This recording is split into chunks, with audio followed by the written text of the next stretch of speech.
Radio IMWS. Assalamu alaikum wa rahmatullahi wa barakatuh, and welcome to Radio IMWS. It's another Friday evening, and that of course means it's time for this week's edition of Election Special. Now then, on May the 7th, voters up and down the country will head off to their local polling stations with an eye to vote in a local MP and a government. With just under 6 weeks to go before, with less than a month. My apologies. Less than a month to go before the general election. It's important to make an informed decision and use your vote to shape politics on a local and national level with issues that matter to you. With this in mind, Radio IMWS has been given an opportunity for local candidates to come into the studio and give you, our listeners, a chance to ask the questions that matter to you. Co-hosting, as always, is this evening is Mr. Ayub. Bismillah, Ayub. Assalamu alaikum wa rahmatullahi wa barakatuh. Assalam wa rahmatullahi wa barakatuhu. Yeah, we started off at about 12 weeks to the elections, and we're down to less than 4. About 4. It will soon be May the 7th. Yeah, absolutely. Too close. Ayub, anything to add? Yeah, just as we said before, Radio IMWS would like to make it very clear to all our listeners that we are very much neutral and do not intend to promote any particular candidate or party. However, we will try our best to represent our listeners, our IMWS members, and the wider community's interests. And to this end, we will challenge candidates on what they stand for and how they will benefit the community. We've said that a few times now. We have. I think it's almost imprinted on our memories now. Yes, and joining us in the studio this week is the Cleckheaton councillor and Liberal Democrat candidate for Batley and Spen. It's Mr. Councillor John Lawson. Councillor John, thank you very much for joining us for the election special. Good evening. Thanks for having me. You've made me feel very welcome.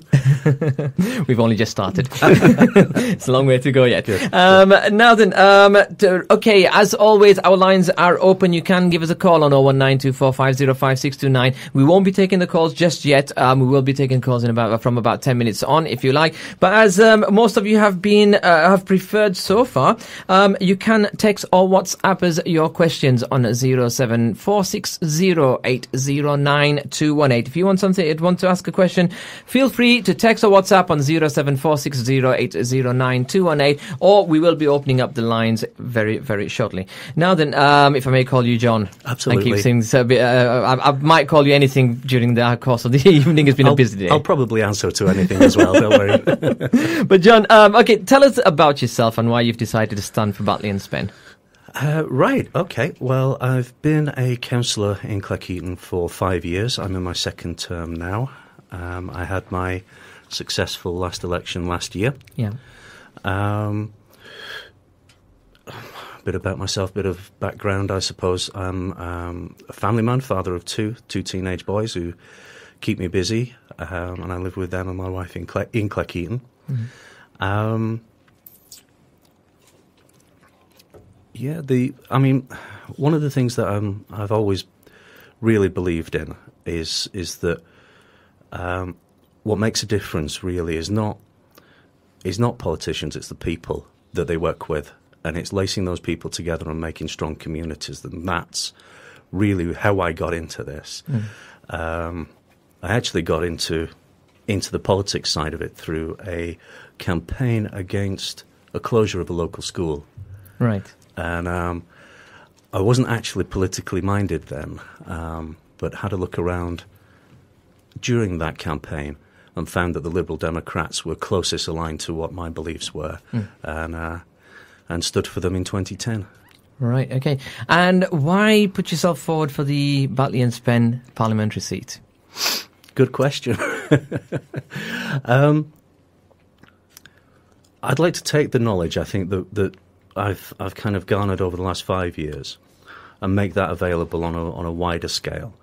I've seen some very interesting things happen with local groups and local communities over the last 5 years. Lots and lots of positive feeling, lots of goodwill out there. Yeah. People want to be involved and want to make a difference, and to be part of that on on a constituency-wide scale, I think would be something that I would be really interested in doing. Right.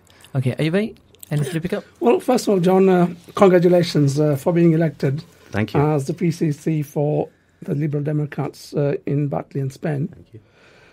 You just talked about how you became interested in politics, and particularly in the Liberal Democrats. Yes.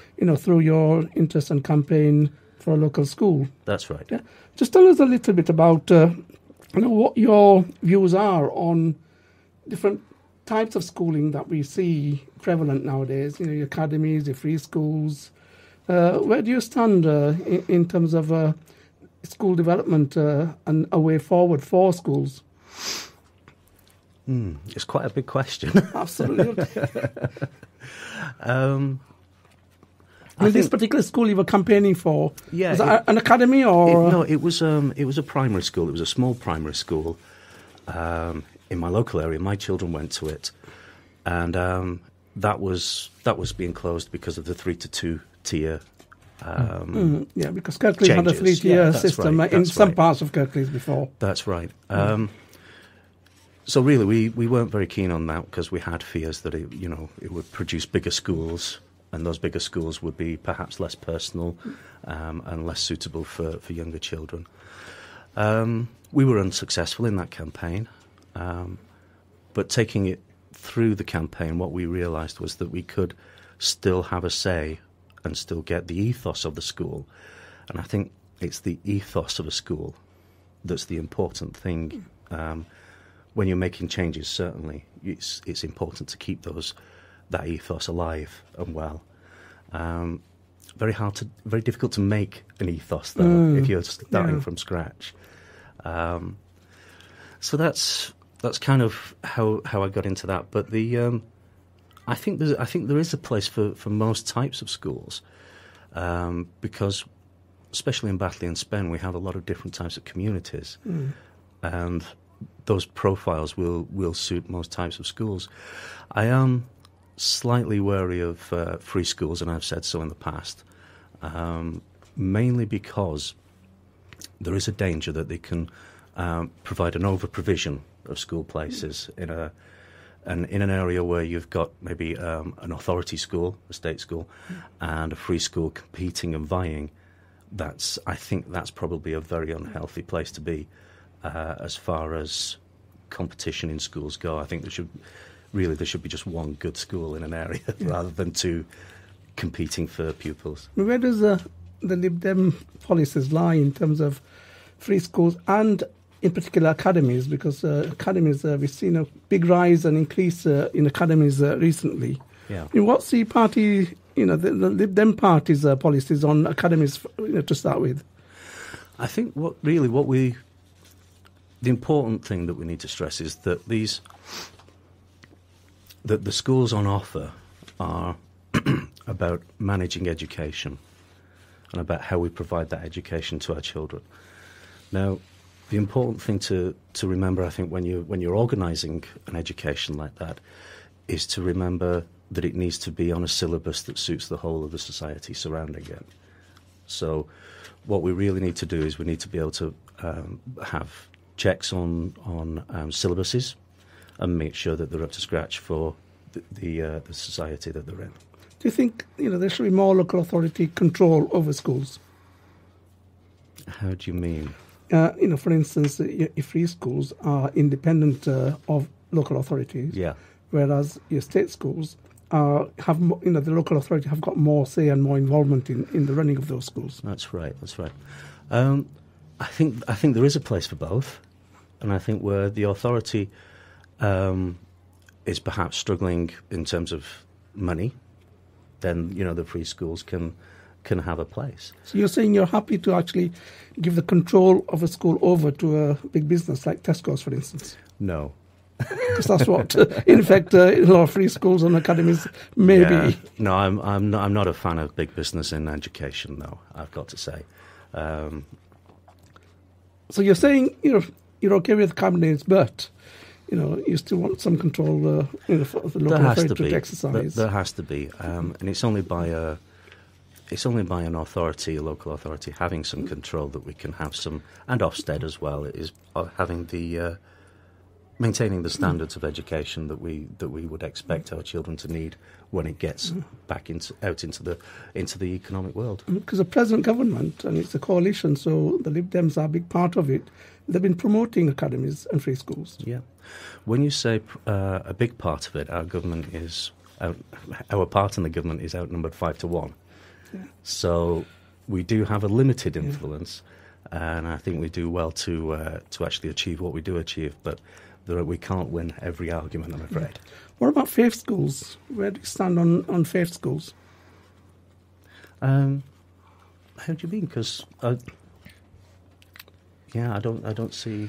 Well, faith schools are basically run along the lines of a particular faith, like Church of England schools. Sure. Your Catholic schools. We've got one or two Muslim schools in there. Well, one Muslim school, a girls' high school, which is run by sort of Muslim volunteers. Yeah. But there are some state-funded church schools, for example. So these are called faith schools. Yeah. What's your opinion with that? Because some politicians they don't want any faith schools at all. Well, I'm not on that page about no faith schools, I've got to say. I did say a little earlier that our education system should reflect our communities. And if a community needs a faith school, and this is about need, it isn't about desire or want, this is about needing a faith school because it's in that community, it's part of the fabric of that community. So, yeah, faith schools, all for them, all round. Okay. Okay. I mean, just staying on, as we mentioned right at the start, people will be choosing an MP and obviously looking towards selecting a government. And Yes. last time we did get a coalition, and the likelihood is we're going to get a coalition again this time. From if the polls are correct, that is. The one area where people haven't forgotten is being let down by the Lib Dems on the whole issue of tuition fees. Lib Dems were going to scrap them. Lib Dems then supported the triple rise in tuition fees. And what's your opinion on that? I knew this was going to come up, surprisingly. I think every Lib Dem in the country knew this was going to come up. Yeah, absolutely. I'll begin by saying, and this isn't a dither or anything. If you hear me start an answer with the word "look" tonight, feel free to pull the plug on me because it's something that's been irritating me all the way through the elections. Oh, no, look, I think this. We were talking about tuition fees. Again, Lib Dems outnumbered 5-1. There were some aspects that we were never going to get our way on. As it turns out, we have record numbers of students in higher education. We have a concurrent record number of people from less well-off backgrounds in higher education also. And those higher fees have enabled universities to actually come back to the less well-off and be able to... We've been able to use it as a lever to be able to sort of say, right, okay, you can charge this maximum of 9,000, but you will do your best for the less privileged. Yeah, but it was when the whole campaign train was based on getting that university vote by saying that we are going to scrap university fees. Yeah. And then to end up 5 years down the road, well, not even 5 years down there, 2 years down the road, with the university fees going up to £9,000 to 9,000, trebling, during that period. That's a hell of a rise. How can people trust what the Lib Dems is telling them now? Well, excuse me. Actually, I have got a question that's come in, which is Salam's good program. My question is: should the government abolish tuition fees? It's linked, so I thought I'd read that one out. Should the government abolish tuition fees? Should they abolish them? As a Lib Dem, I would go back to the 2010 ideals and say yes. Ideally, we should abolish them. However, we're in a situation now where if we start abolishing tuition fees, we run the danger of, well, I know that the universities are very, very keen on tuition fees because it enables them to do the work that they need to do to make education a more equal prospect. If we could do away with tuition fees now, and again, yes, I am in favour of that as an ideal. If we do that, we've got to find the money from somewhere to bolster that. Now, don't forget as well, nobody else is offering to banish or ban tuition fees. Nobody else is offering that. At the last 2010 election... Well, I think, hold on, the Green Party, they're the ones... Yes. I beg your pardon, yes. They've actually said if they were in power, they would abolish tuition fees. Yeah, I haven't seen any costings for it, though. Well, the fact is that that's in the manifesto. The SNP and Scotland don't have tuition fees. Right. The Labour Party are reducing tuition fees. Yeah, the Labour Party's reduction in tuition fees also enables... it only really benefits the better off people who are going into the high-flying jobs afterwards. I can't see that really working. Let's not forget that they brought them in the first place. I'm still paying mine off. Yeah, they did bring it in. John, you're right. They did bring it in, but the issue isn't really around the fact that there needs to be a tuition fee. The issue is around what the Lib Dems sold the public in 2010 and what then subsequently happened once they were part of a coalition. Now, I appreciate that it's a 5-1 outnumbered coalition, but at the end of the day, the Lib Dems did stand with it. When you're in coalition, your manifesto is not torn up and thrown out the window. It's kept with you, and you struggle and you fight for it. When you're in coalition, you're not in a position to put that through all on your own. Okay. So looking at the situation that we've got at the moment politically, we've got Labour and Conservatives both running almost parallel at 33 and 34, just shifting from day to day. Sure, and then you've got the parties further down. You've got UKIP, you've got the Lib Dems, and then you've got Green Party. And Lib Dems and Green Party aren't that far apart either. Looking after the elections, the likelihood is there's going to be a need for a coalition. Yep. The Lib Dems might well be the party that goes into a coalition again. Yep. The Lib Dems are promising the public a lot of things again. Yep. Are the Lib Dems going to then deliver what they're promising? Well, looking at it realistically, it's not likely to be a Lib Dem government. It's likely to be a coalition with the Lib Dems. I mean, on the May the 8th, when we know the results. What we'll be doing is we'll be looking through the options and looking through the permutations, I'm sure, as I'm sure we will be doing for the next 4 weeks ad nauseum, Yeah. But what we'll be doing is, if we're going into coalition again, we will be in a position to fight for what's in our manifesto. We won't be in a position to put it through without any objection, because it needs a majority government to do that. But what we will be able to do is fight for the items in our manifesto. I mean, we've delivered on quite a few items already from our 2010 election.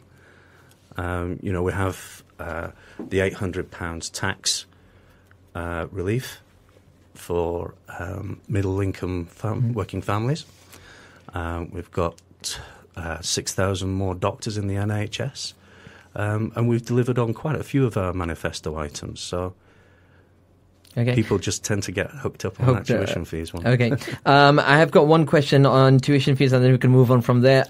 What we've got, it's a listener who's asking, what is the Lib Dems' position on what the tuition fee should be? Current 9,000, higher, lower, or none? I think we've dealt with the none. Do you think, just very quickly, because the listeners taken the time to send it in, it's fair to... No, absolutely, quite right.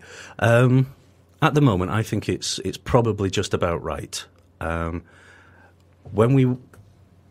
the 2010 elections, I know the Conservatives were in favour of limitless fees, and that, to me, spells trouble.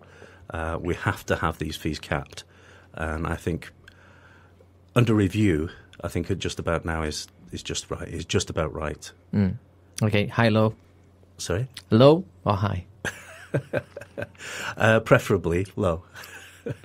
Okay. If we can manage it. Right. Okay. You are listening to Radio IMWS, broadcasting live from the Al Hikmah Centre. It's election special, and tonight in the chair we do have the Lib Dem candidate for Batley, the Liberal Democrat candidate for Batley and Spen, Mr. Councillor John Lawson. Now then, John. Sorry, listeners, you can text or WhatsApp us on 07460809218, or you can give us a call 01924 505 629. What do you think are the big issues facing the local people and the local communities of Batley and Spen? The big issues. We have... Certainly in my ward, and I think we can project that out into the rest of Batley and Spen. We have a difficulty at the moment that certainly with facilities we seem to be being hollowed out. I can talk for my ward in Cleckheaton that the sports centre is threatened with being knocked down and not replaced. I can also say for Batley and for Cleckheaton as well is that the libraries are under threat as they stand now, and that really does worry me. That really does worry me because that kind of infrastructure is, I think, is absolutely vital. Okay. To all our communities. Right. Okay. How to save them? Because you are a councillor. You've been in these debates. The council keeps saying they've got the £69 million that they need to save by 2017. Is it 69? Yeah. The cutting of funding from central government being a big issue. How are you going to manage to fight to keep local services open? Right. Let's go back to the cutting of funding from central government. That would be something that I would be campaigning to try and improve, is that kind of cutting, because it really is it's gone on too long, I think, now. I think the austerity measures, and especially the ones against local government, the ones that affect people day to day, and that's what we're talking about when we talk about local government, I think they're at an end now. I think we've got the best service we're going to get out of those austerity measures. What we should be looking at now is we should be looking at investment. Now, when we have that investment, when we have that money to invest, all well and good. We don't right now. But we do have still choices to make. Now, in North Kirklees, and I'm putting my councillor hat on now, in North Kirklees, the authority has put aside 15 million for sports provision. Now, part of that is Spenborough Pool. All well and good. I campaigned in 2013 onwards for that to happen. I spoke at council, and we got secured £4.5 million back in 2013 or early 14, I think it was. So the authorities come good on building things like the Spen Pool. They've accepted that. That's fine.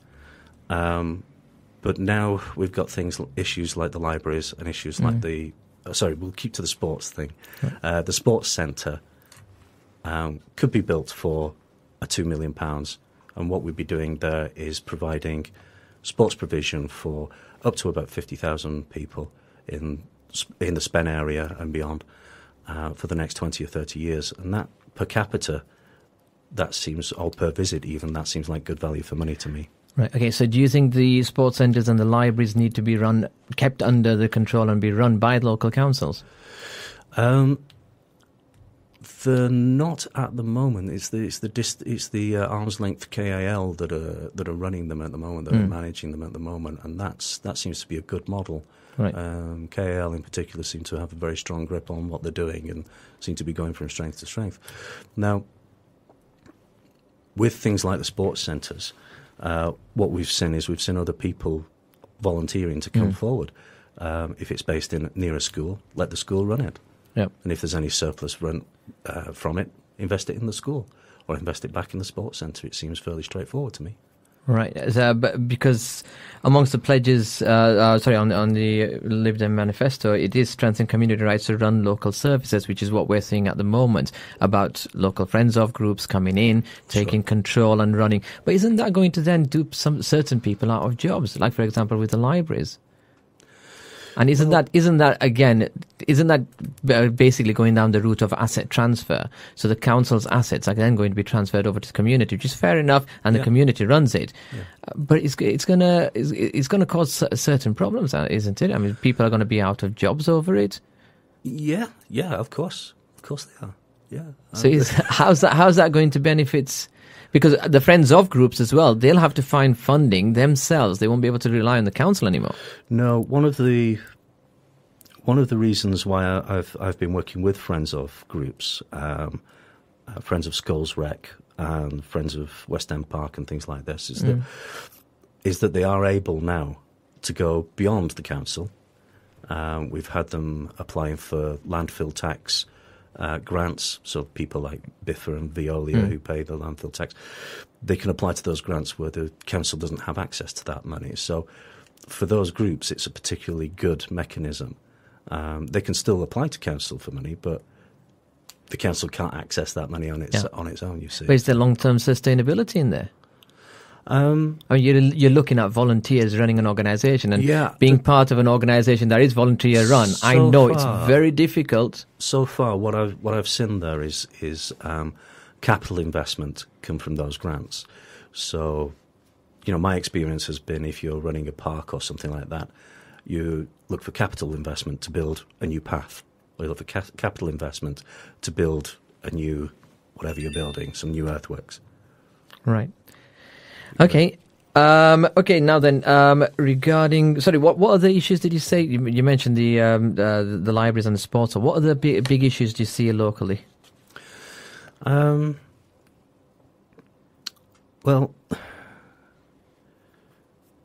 we have I think we can all work harder on community cohesion. I think that's always a big one for me, and that's across the whole of Batley and Spen. We can work harder on that.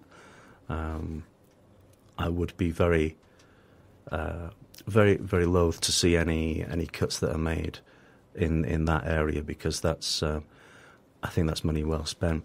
The other thing that I've been particularly promoting at council is the now this is going to sound probably a little bit odd, but the arts economy. Yeah. I think it's vastly undervalued in Batley and Spen, because we've got a very rich variety of cultures, very rich variety of history, and innovation and creativity, and those things are absolutely. Those are our raw assets, if you like. Those are our key assets, and we need to be using those. Right. Okay. We have got a question coming in. If anyone wants to send in a question, the text on WhatsApp is 07460809218. Right. This is regarding Dewsbury Hospital. I think. What is your position on the downgrading of services from Dewsbury Hospital? Have you campaigned against the cuts?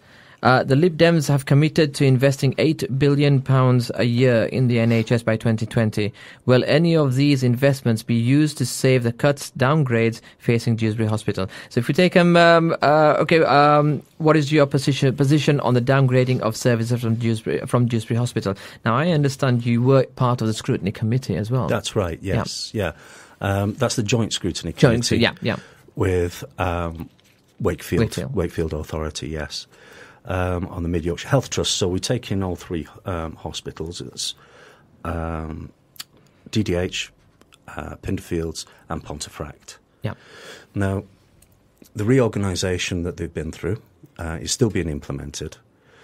And what we've seen there is we've seen the drive there to improve outcomes, patient outcomes. And this has all been driven by the improvement in patient outcomes. It was made very clear very early on that staying the same was not an option. It was unsustainable. So that in mind, the role of, we sat in the role of scrutiny to see that things were being evidenced properly and that things were going being done in a proper way. Now, the downgrading of some of the aspects of DDH, one or two of their aspects, like ophthalmology, have been improved.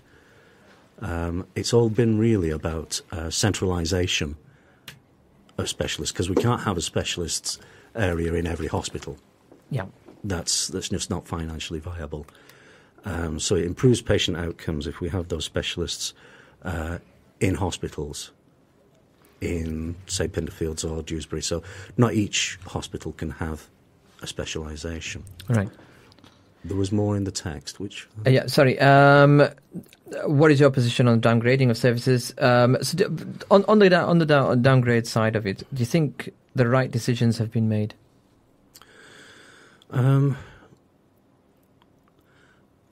As I said before, I think the option of staying the same wasn't an option.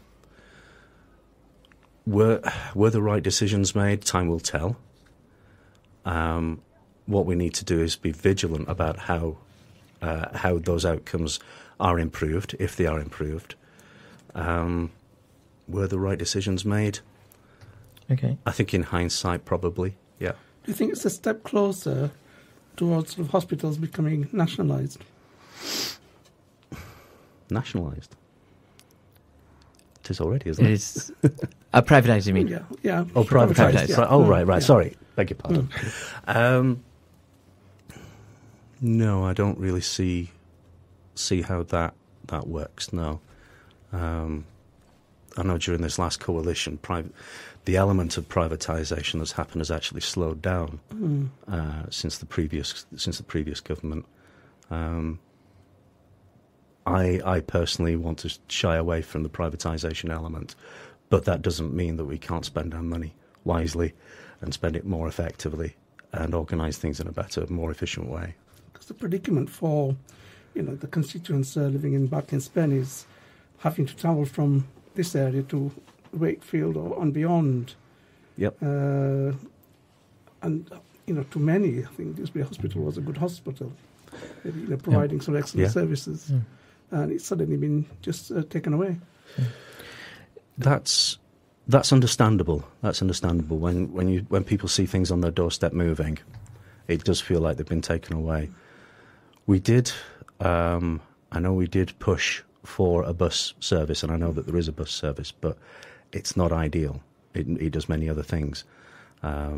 It's a shuttle bus as well. So, yeah, I can see why people would expect it to be on the door, but it wasn't feasible anymore, I don't think.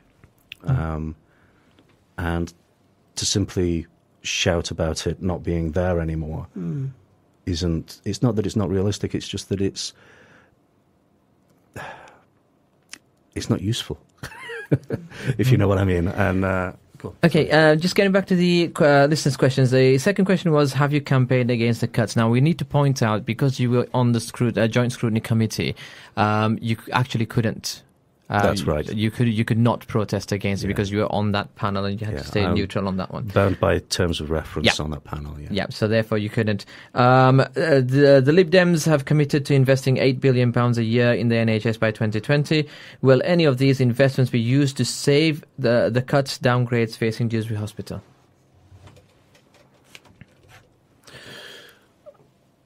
That would have to depend on how the money's spent nationally. I've no idea how that money would be spent nationally.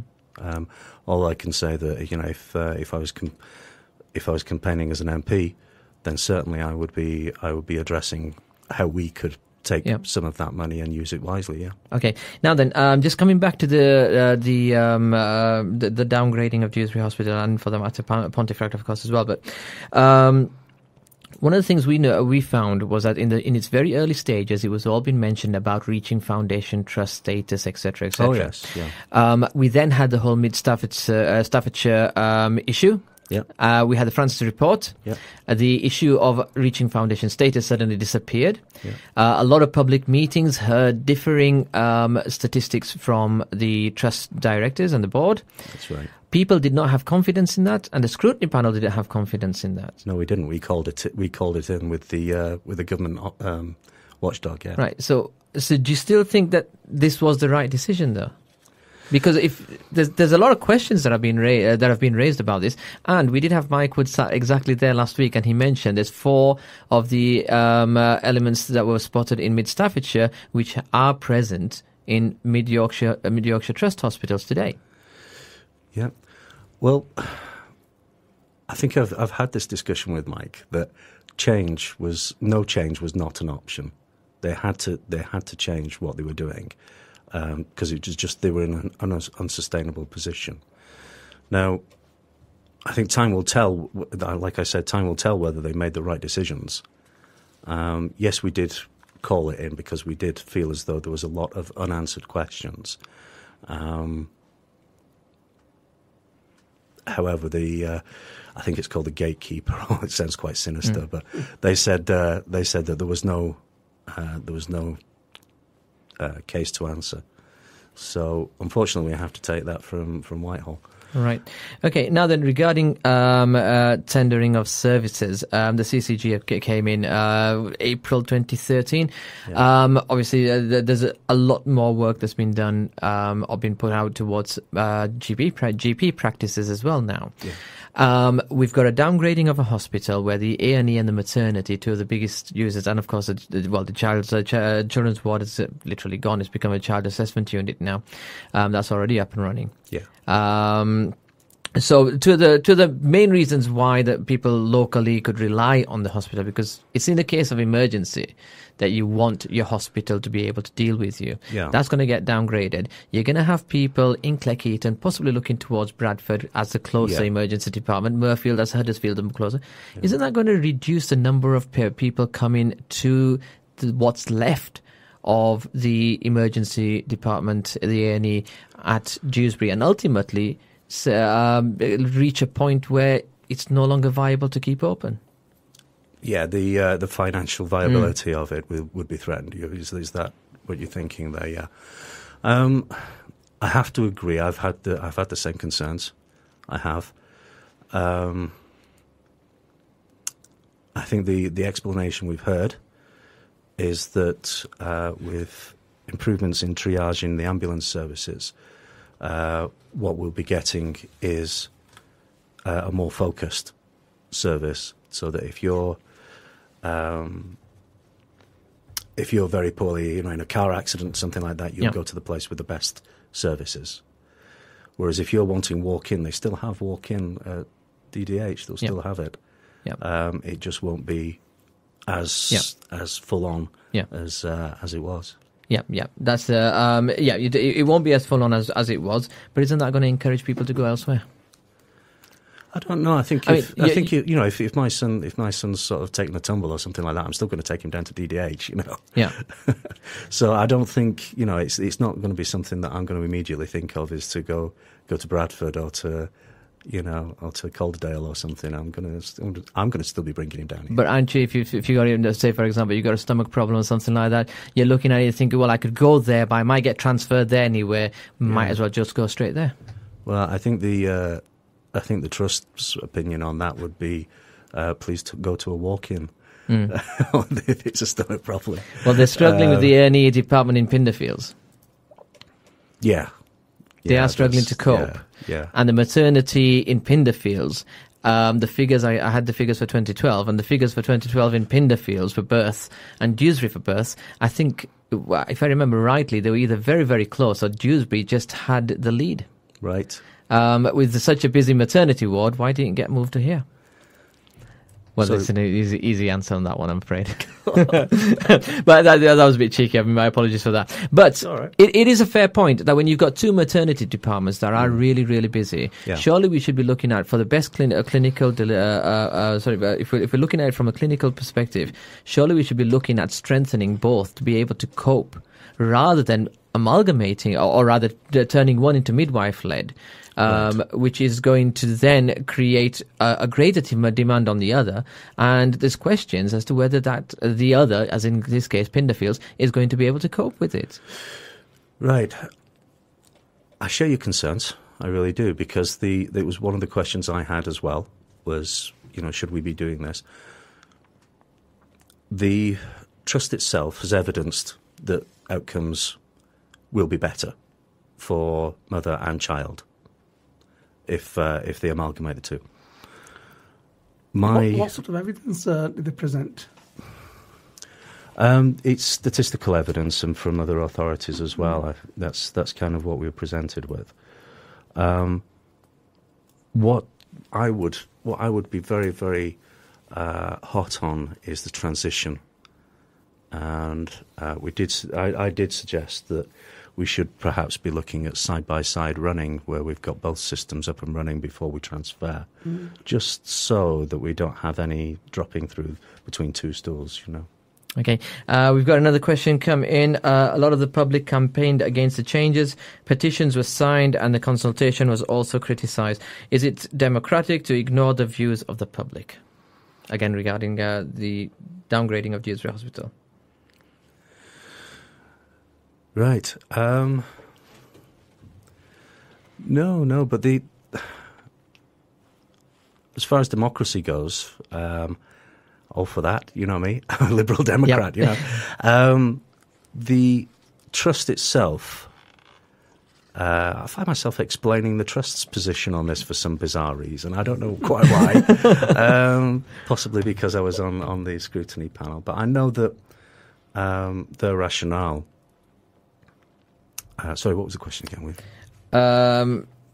Is it democratic to ignore the views of the public? I think it was along those lines. No, their rationale was that they were under a statutory obligation to consult, and they did. And we oversaw that, and we said we had input into that as well, where we thought perhaps something wasn't quite as thorough as it should be. And that's all councillors from the panel of all different teams, as it were. And they seemed to, well, they had an independent evaluator who said, yes, the amount of responses that you've got is valid to take it forward, and that was used against our call-in. Yeah, that they'd gone through the proper channels and gone through the proper procedures. Well, I'm not going to ask another question on the hospital, but one of the things was, of course, the whole consultation process. A lot of the public felt was just a tick box exercise, and the decision, or rather the idea that it's going to go through, was already there. It was just a tick box exercise, and some people were very, very annoyed at the attitude a lot of the directors from Mid Yorkshire gave to in the public meetings. They to some extent, they even ridiculed individuals or members of the public, which I was present at. I never saw that. But I would be. Yeah, I was present at the meetings where that happened. Yeah. Okay, moving on. Sorry, you are listening to Radio IMWS, broadcasting live from the Al Hikmah Centre in Batley, West Yorkshire. This is Election Special, and I keep forgetting to tell whenever I get carried away on Election Special. I do keep forgetting to tell you out there that you can text or WhatsApp us on 07460809218. We've got a question coming. One of the Lib Dems manifesto policy is rent to own. Can you please explain this policy? How different is it to the help to buy scheme? I think we're all agreed now that the difficulty that young people are facing in actually owning property is vast. It's an uphill struggle all the way. The rent to own is a simple mechanism. It's quite an old mechanism, in fact, but it's a simple mechanism that allows people to purchase almost on HP, as it were. I don't know if you remember hire purchase, but it's almost that kind of deal. It does bring questions about how we look at property ownership, though, in the UK. It's something that we try and do as soon as we can in this country, whereas if you look abroad, if you look on the continent especially, it's something that they do at the latter part of their lives as a kind of as a security thing. So the rent to own it offers flexibility, and we should be able to sort of portmanteau. You should be able to sort of take that money that you've invested in that rental and take it elsewhere. Okay, but how does it differ from the Help to Buy, which the government have already got out there? I think it's probably a bit more focused and a bit more personal, and I think that that's what I'd be interested in, is that individual approach. Right. Okay. We've got a message that came in earlier. Right. Okay. We will move on to this actually. Okay. Assalamu alaikum. I will be voting for a candidate who will strongly make a difference for a just home for the Palestinians. John, what's your views on the issue of Palestine and Israel? To my mind, there is only one lasting future solution, and that's a two-state solution. And that is one where Palestine is recognised as a state, as a sovereign state, in charge of its own destiny. Right. Okay.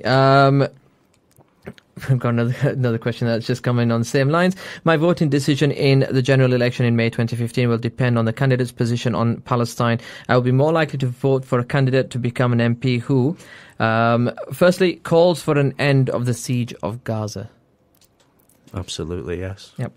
Secondly, or number two, calls for the protection of Al-Aqsa in Jerusalem against extremist Israeli settler attacks. Right. I think the idea of a sovereign state would put those kinds of issues within Palestine's own hands. Yeah, but what we're seeing at the moment is a two-state solution, and the negotiating tables have been there for the past 60 years, and we've not really got anywhere. So I think what the listener, we've had this listener on many a times with the same questions to all the candidates. So, question two calls for the protection of Al-Aqsa, Jerusalem against extremist Israeli settler attacks. As you mentioned, a sovereign state, that's fair enough. Question three calls for the immediate and unconditional end to the occupation, which kind of like is within what you've said. Mm-hmm. Okay, as an MP, what parliamentary tools are you going to use to promote justice for the Palestinians? What tools are you going to use? What tools am I going to use? Yes. Parliamentary tools. Parliamentary tools. Well, I think the first thing I'd be doing is gathering all the information I can and bringing all that to bear. We would have our own researchers, we would have our own, and it's about building a solid case and taking that to Parliament. Okay. Right. Next one is what are your views on the EU-Israel Association Agreement? Should it be suspended until Israel meets its human rights obligations? Not knowing the fine detail of that that agreement, I wouldn't know where we stood in actually coming out of that agreement. If it's part of the EU, though, I would say the discussion needs to be had within the EU. That where do we stand on this? Come on, let's find a direction on this. And if we don't actually pull out of it, then we should be actually levering. We should be using it as leverage. Yeah. And the final question from that listener is, do you support the BDS campaign? Now, the BDS campaign is the Boycott, Divestment and Sanctions campaign. I don't know if you're familiar with it. It was launched by the Palestinian people themselves some years ago. Are you aware of it, and do you support it? Is this against some of the Israeli companies that are actually operating in Palestine? Yeah, that's right. Is that what we're talking about? Yeah. I think if... and I'm going to mention Netanyahu here. I think if he insists on not recognising a Palestinian state, I think we should be using all the sanctions that we can. Right. Yeah, that's fair enough. That's good. And okay, now then, with the foreign main pledges on on the Lib Dems foreign policies, they don't seem to have anything to do with any of the issues regarding the Middle East. The Lib Dems have always been a bit more favourable towards the Palestinian cause, haven't they? Yes, yeah. So it's surprising that as you've mentioned, the leader of Israel, become about to put a coalition together to become the leader of Israel again, Netanyahu, just on the run-up to the election, said very clearly that he had no interest in a two-state solution. He did. And if he insists, then we should, as a country, we should insist that Palestine is recognised as a state. Right. Okay. Now then, you are listening to Radio IMWS. We did start a little bit late today, so we are going to we will finish a little bit late. I hope you haven't got any plans, John. No, I'm good. I'm good. Are you by anything you want to ask? No, I think the other question is on the Lib Dems' policy on immigration. Obviously, it's a huge topic in this election campaign. Yep. I mean, first of all, where do you personally stand in terms of immigration policy, and where does it fit in with your party politics? Okay. Fit in with my party politics. Do you have a personal sort of view and opinion on immigration? Yeah. And how does it match with the policy of the party? Right, okay. Well, I think they match quite well, actually. I've honestly, I've not seen an issue with immigration. I think if this country didn't have immigration, it would come to a shuddering halt. I'm pretty sure, within a couple of years. We're talking back to the Mid Yorkshire Health Trust. Its last two employment drives were outside the UK. So, it's just an example of what needs to be done. There's, and the party's the same. We're very proud to live in a country that welcomes people. Mm-hmm. Okay, thank you. Okay, there's a few messages that came in earlier we've put into one side. Assalamu alaikum. What are your views on the CTS bill? Should it be rescinded? CTS is the Counter-terrorism and security bill. Yes, I should have. I've memorised that. I think I've memorised every part of it by the sounds of things. It is a very worrying bill for the Muslim community when it came out. What's your views regarding it? Are you familiar with it? I'm not overly familiar with the counter-terrorism. No, with that bill. Okay, it basically, in a nutshell, it gives more powers to the border control to stop people on reasonable suspicion. And the worry is there are various things. A person can have their passport taken off them, be rendered stateless for up to 2 years, can have TPIMs on them, etc. The worry is because of the reasonable suspicion, if there's not enough safeguards, and at the moment, and it was rushed through, started in November, and it would receive royal assent by January. So it was everyone did say it was rushed through. There wasn't much opposition from any of the parties. But the worry is, on reasonable suspicion, we've seen what's happened to the BME community on stop and search. Yeah.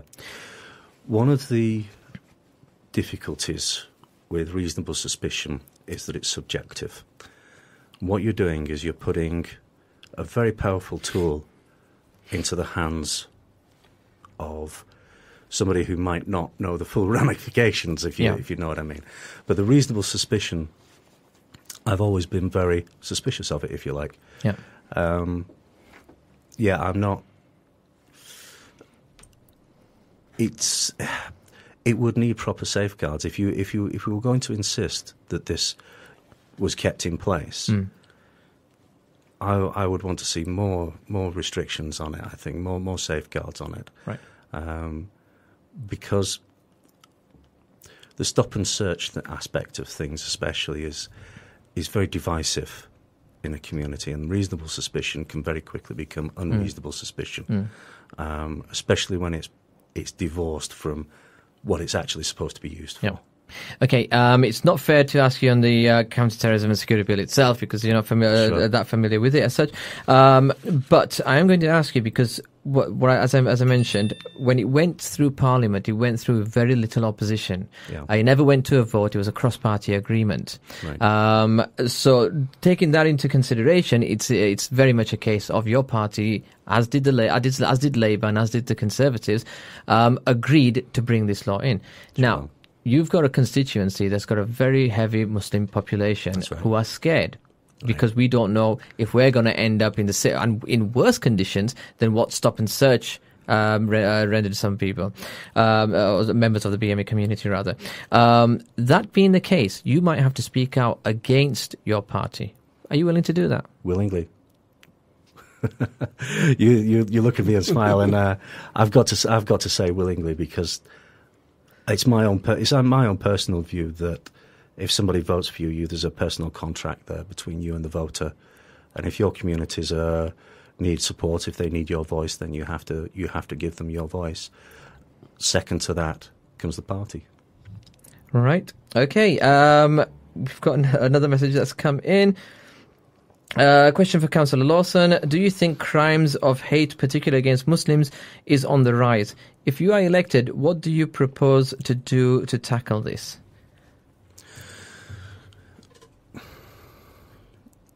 I haven't seen any evidence of crimes against Muslims being on the rise.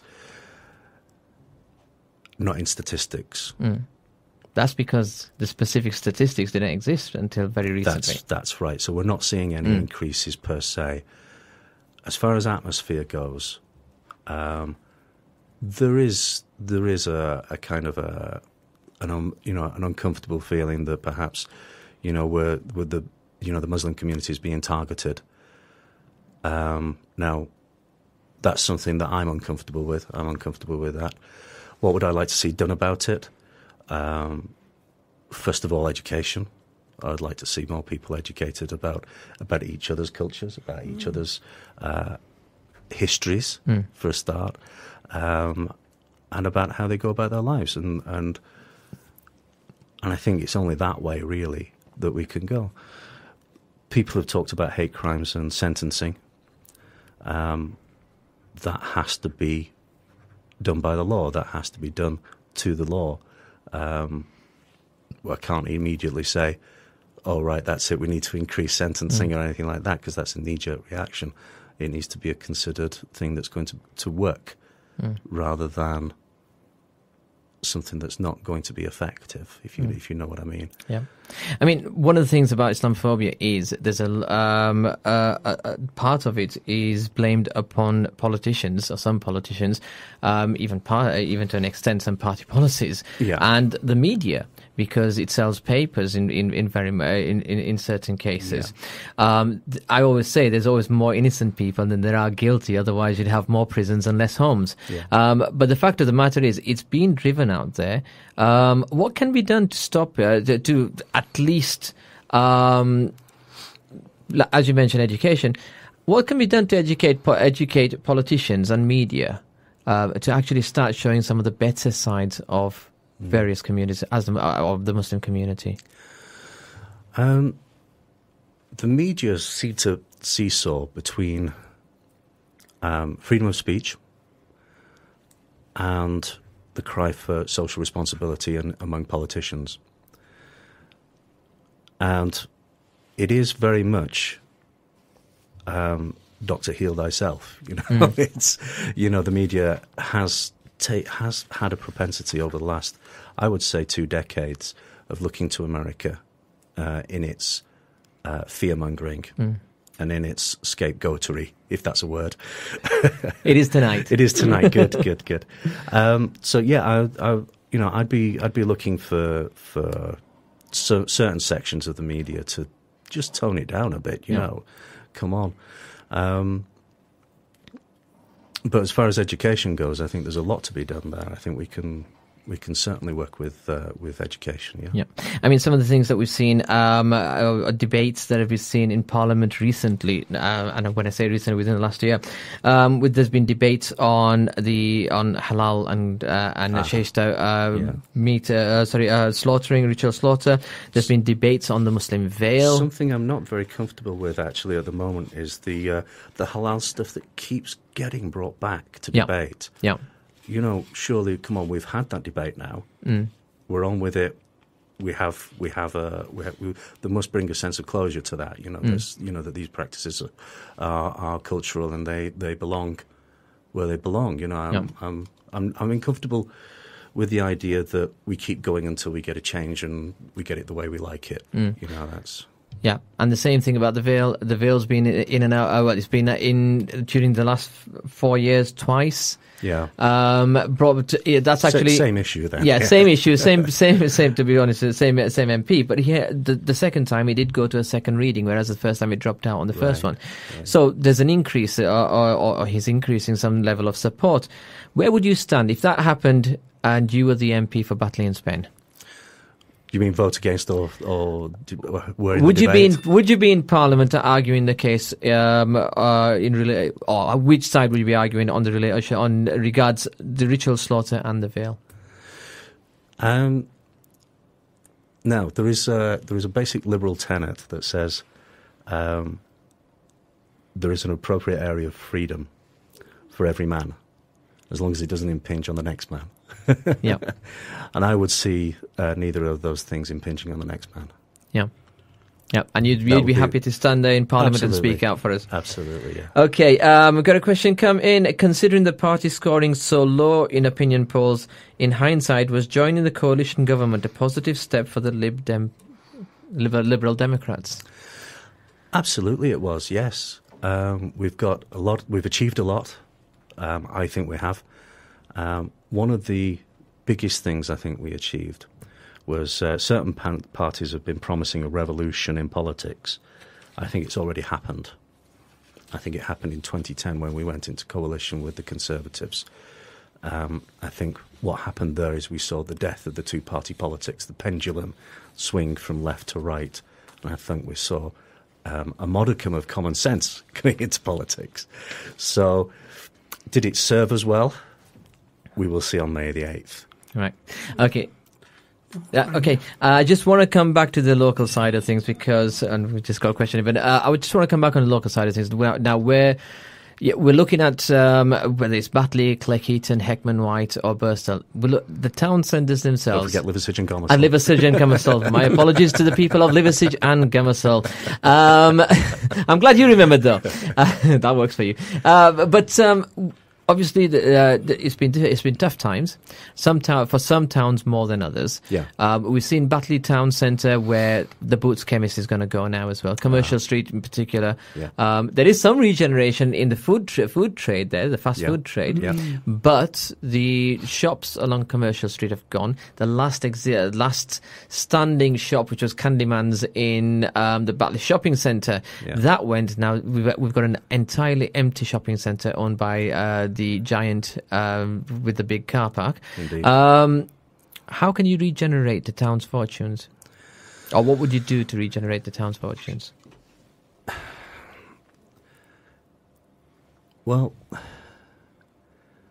one of the ways, I think what we have to do really is attract small and medium-term businesses, medium-sized businesses into the area.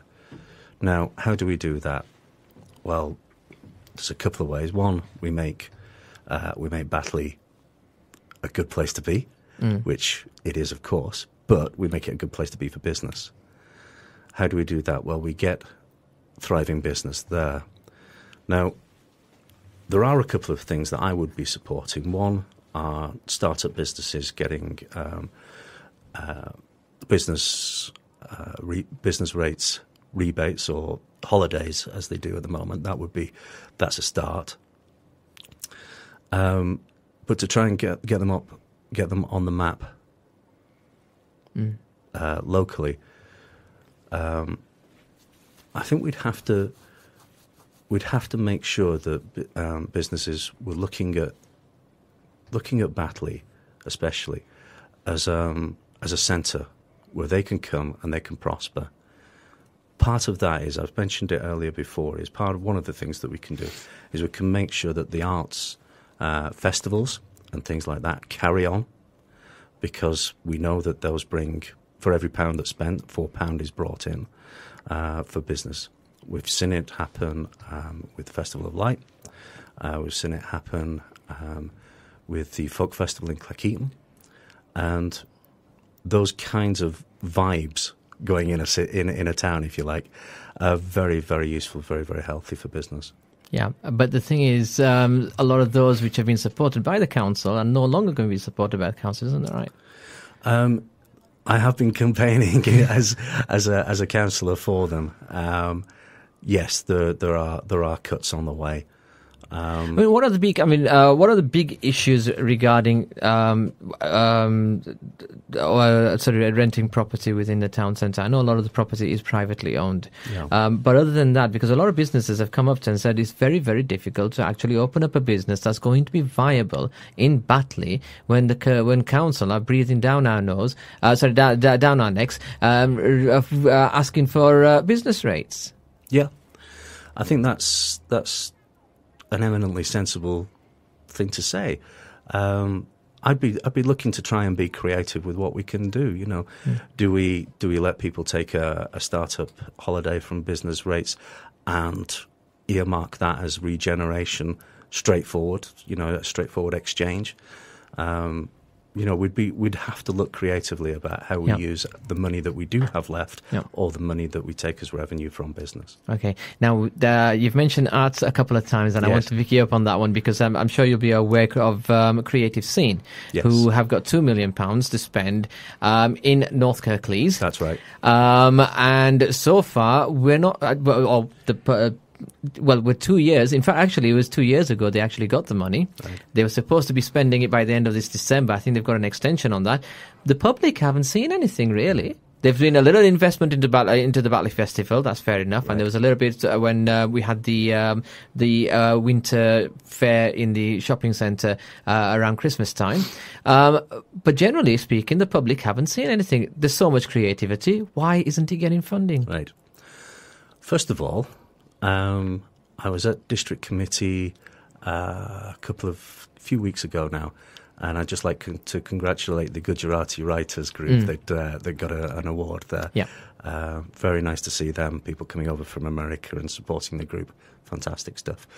In my work with Creative Scene, because I have been working with them with Cleckheaton Literature Festival and other events, their rationale is the money that they've got is that there are some smaller sized, I think it's £500 a time, I think. Yeah, it's called just Do It Fund. The Do It Fund, yeah. Those are available for startups, and they're not going to put on huge events. Those at £500, you're not going to do, an all sort of town-wide event.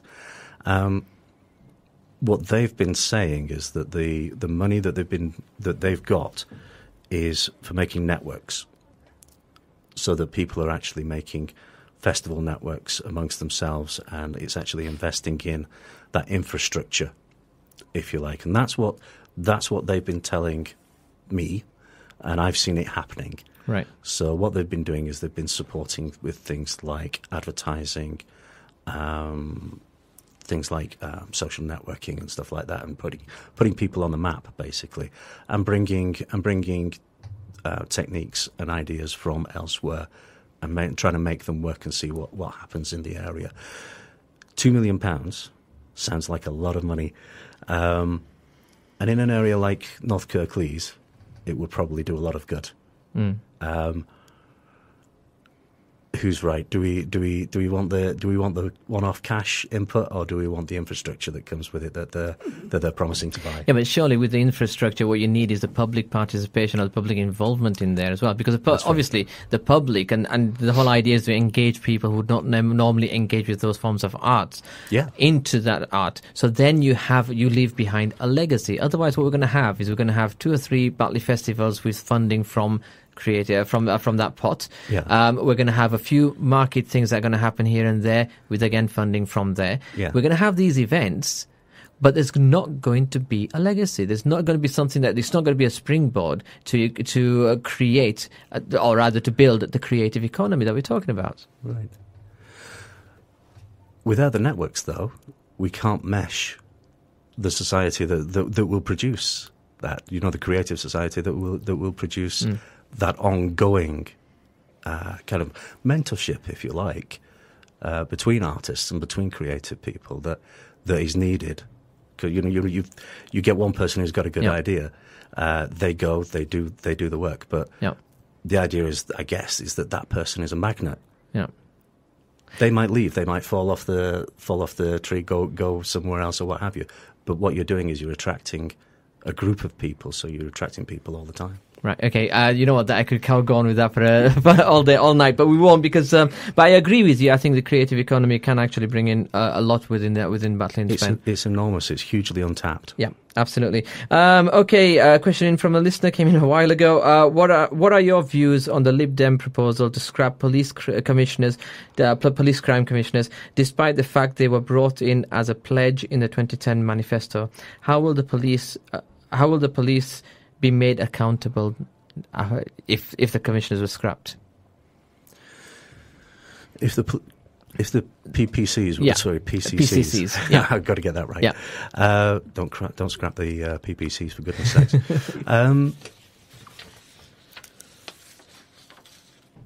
Well, the old system was police accountability. There's an independent accountability system set up, and that's what we'd be relying on to independently audit and see what the police are up to. Yeah, I mean, but isn't that why the PCCs came in the first place? Because that wasn't working. Yeah, and wasn't it a manifesto in the Lib Dems? Sorry, wasn't it in the 2010 Lib Dem manifesto to bring in police crime commissioners? Police crime commissioners. I don't remember that one, to be honest with you. In 2010, we have a very well informed we have a lot of very well informed listeners out there. Oh, well done. Okay, you've got Councillor Lawson out, but I'm sure he'll be going through the archives as soon as he gets home. Now then, I've got one more which I've been saving towards the end. Bear with me one moment. You are listening to Radio IMWS. This is the election special, and we have got Councillor John Lawson, who is standing as a Lib Dem candidate for Batley and Spen. Right, okay. One listener asked, are you on social media, Twitter or Facebook, so the public can contact you, follow your campaign? Facebook, on CLLR, Councillor John Lawson. That'll find me. That's brilliant. Our friend has sent us a link. It's downloading, and hopefully we will, inshallah, read that out very, very shortly. Oh, there it is. Right, okay. I think he's got the manifesto at home. Right, we will introduce measures to make the police more accountable through oversight by a directly elected individual who will be subject to strict checks and balances by locally elected representatives. That's in the Lib Dem 2010 manifesto. Thank you very much for that. Thank you. Yeah. So is that a U-turn on a Lib Dem policy then? Well, if something doesn't work, it's not a U-turn, is it? But what? Fix. But what's the alternative? Because, like we said, the way it wasn't working. That was the whole idea, to bring in the PCCs. That's right. The PCCs are not working. What are we going to do to make it work? Because police do have to be accountable to someone. Absolutely. So how are we going to deal with this? I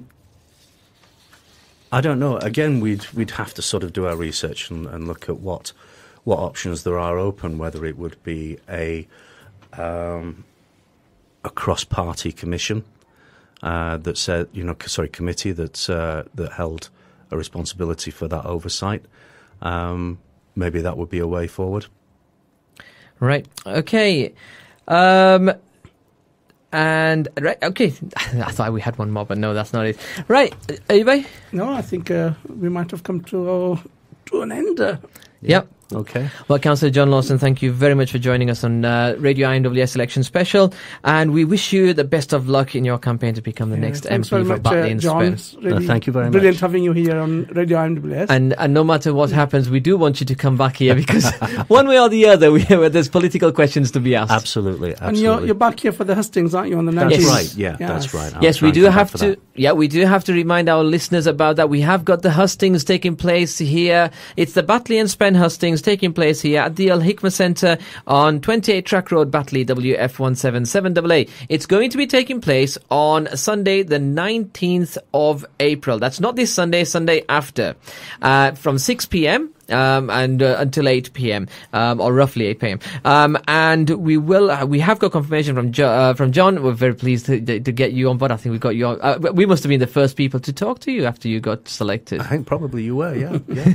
Very keen as mustard, yeah. I think Cass told me about 3 days just before. I actually phoned her and she told me. So we have got Councillor John Lawson, who will be here. We will also have Joe Cox has confirmed, Imtiaz Amin has confirmed, Alex Lukic has confirmed from UKIP, and Dr. Ian Bullock from the Green Party. Unfortunately, he's actually working at the hospital on that evening at that time, so he won't be able to make it. But we do believe he will be supplying us a statement that we will be able to read out on his behalf, and we will the Friday after have him in the studio, so you will be able to ask him questions and find out more about the Green Party policies and about Dr. Ian Bullock as well.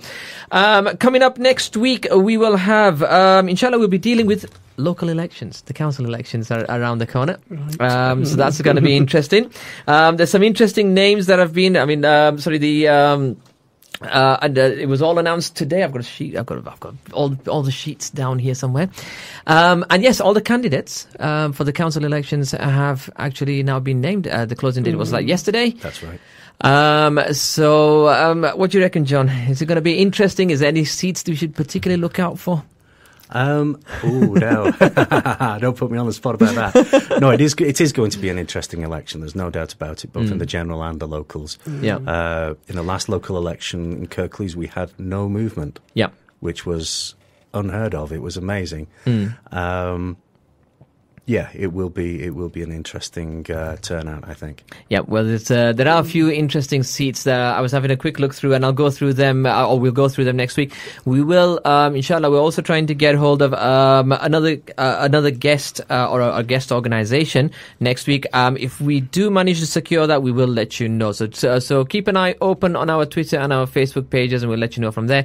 And I found out earlier today that a former colleague of mine, and not a too distant former colleague of mine, is standing as a councillor in a ward. Which one is that, Muhammad? More on that next week. Until then, to all of you out there, Assalamu alaikum wa rahmatullahi wa barakatuh. Online and on your home receiver, you're listening to Radio IMWS.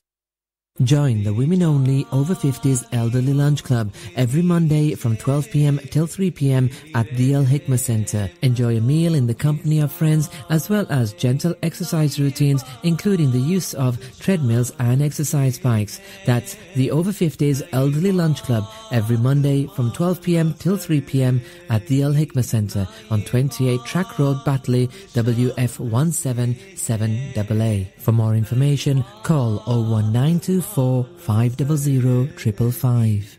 Reach your customers through our radio, magazines and website. With competitive rates, advertising on Radio IMWS, Begum, An-Nisa and the IMWS website could give your business the boost it deserves. For more details, email info@imws.org.uk or call 01924 500 555. It is related by Sayyidina Anas radiallahu anhu that the Prophet Muhammad sallallahu alayhi wasallam said, when a man marries, he has completed half of his religion, so let him fear Allah regarding the remaining half. The Al-Hikmah Nikah service launched by the IMWS aims to introduce prospective marriage partners to help fulfill this important aspect of faith. The service is open to unmarried Muslims who are permanent residents of the UK. For more information, visit our website at www.imws.org.uk.